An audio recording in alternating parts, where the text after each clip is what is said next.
35 વર્ષથી પ્રાથમિક સુવિધાઓથી વંચિત રહેતા કરોડિયા ઉંદેરા ગામને પ્રાથમિક સુવિધા મળવા જઈ રહી છે, જેથી આ વિસ્તારની કાયાપલટ થઈ જશે।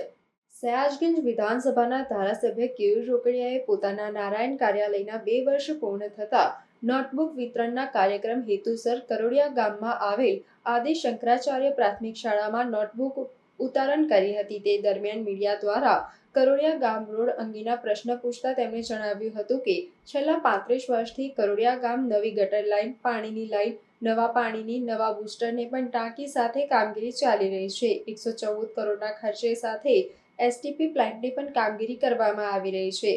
90% કામગીરી પૂર્ણ થઈ છે, જ્યારે 10% બાકી છે। પહેલા ચોમાસે માટી બેસવાની શક્યતા છે, જેથી લોકોને હાલાકીનો સામનો કરવો પડશે, પણ આવનારા દિવસોમાં નવો 18 મીટરનો રોડ મધુનગર 4 રસ્તાથી કરોડિયા પ્રાથમિક શાળા 1 થઈને દેસાઈપુરા રેલવે ફાટક સુધીનો રોડ કોર્પોરેશન દ્વારા બનાવવામાં આવી રહ્યો છે। ત્યારે આ જ ફાટકની ઉપર 50 કરોડ રૂપિયાના ખર્ચે રેલવે દ્વારા અમારી માંગણીના આધારે બ્રિજ બનાવવા જઈ રહ્યું છે, જેની આગળ જ બીજા 2 રેલવે ગરનાળા છે। તેના ઉપર 50% કોર્પોરેશન અને 50% રેલવે ડિપાર્ટમેન્ટ દ્વારા 40 કરોડના ખર્ચે બીજો રેલવે ઓવરબ્રિજ બનાવવા જઈ રહ્યું છે, જેના બનતા મધુનગરથી છાણી સુધી આખી રોડ લાઇન નવા રોડ સેન્ટર લાઇનિંગ સાથે ભવિષ્યમાં બનવા જઈ રહી છે। ચોમાસું સમાપ્ત પ્રથાની સાથે જ નવા રોડ અને બ્રિજના કામકાજ શરૂ થઈ જશે, જેથી કરોડિયા ઉંદેરા ગામની સુરત બદલાઈ જશે, તેમ સયાજીગંજ વિધાનસભાના ધારાસભ્ય કેયુર રોકડિયા દ્વારા જણાવવામાં આવ્યું છે। પોતાના મત વિસ્તારમાં આવેલ કરોડિયા ઉંદેરાની પ્રજાને અનુરોધ કરતા ધારાસભ્ય કેયુર રોકડિયાએ જણાવ્યું હતું કે આ વર્ષના ચોમાસામાં લોકોને થોડી રાહ જોવી પડશે, થોડી અડચણો આવશે, પણ આવનારો સમય તેમના માટે સોનેરી છે, તેથી આ વખતે પડેલી સમસ્યાને ભૂલીને આવનારા ભવિષ્ય માટે પહેલા જુએ। વાત સાચી પણ છે। મારા મેયરશિપના છેલ્લા સમયની અંદર કરોડિયા અને ઉંડેરા ગામ છેલ્લા 35 વર્ષથી જે ઝંખતું હતું, એટલે કે ગટર લાઇન, પાણીની લાઇન, પાણીની નવા બૂસ્ટર, પંપ, ટાંકી સાથે આ તમામ કામગીરી આજે 114 કરોડના ખર્ચે એસટીપી પ્લાન્ટ સાથે ગટર લાઇન અને પાણીની ટાંકી, પાણીની લાઇનનું નવું નેટવર્ક કરોડિયા ગ્રામને મળી રહ્યું છે। 90% કામગીરી ગટર લાઇનની, પાણીની લાઇનની કામગીરી પૂર્ણ થઈ છે।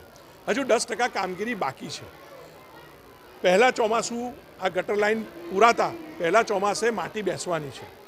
ચોમાસું પત્યા પછી નવો 18 મીટરનો રોડ એ મધુનગર 4 રસ્તાથી કરોડિયા પ્રાથમિક શાળા 1 પાસેથી થઈને જે દેસાઈપુરાનો રોડ છે, રેલવે ફાટક છે, ત્યાં લગી 18 મીટરનો રોડ બનવાનો છે, કોર્પોરેશન બનાવવા જઈ રહ્યું છે।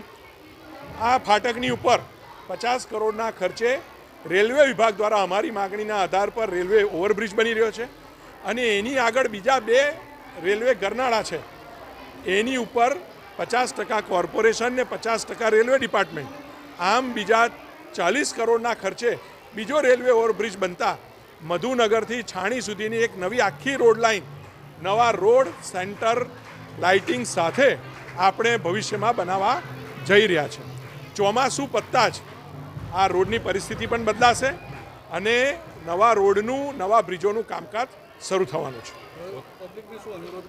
હું પબ્લિકને અનુરોધ કરીશ, કદાચ આ ચોમાસામાં નાની મોટી તકલીફ પડશે, એ પણ નાની મોટી તકલીફ, જ્યાં ખાડા પડશે ત્યાં અમે પેચવર્ક પણ કરાવીશું, ત્યાં અમે પુરાણ પણ કરીશું, પણ એક ચોમાસું જે 35 વર્ષની આપણી સમસ્યા હતી, ગટર લાઇન, પાણીની લાઇનની જે વર્ષો જૂની માગણી હતી, એ અમે દૂર કરી છે। તો એક ચોમાસું નાનું મોટું વેઠવું પડશે, પરંતુ આ ચોમાસા પછી આ વિસ્તારની સુરત બદલાઈ જવાની છે। હું આપને પણ અનુરોધ કરું છું કે આજનું રેકોર્ડિંગ કરી લો અને પહેલાંના રેકોર્ડિંગ પણ કાઢ લો, અને એના પછી આવતા ચોમાસા પહેલાં આ વિસ્તારની હાલત શું છે એકવાર રેકોર્ડિંગ કરીને લોકોને બતાવજો।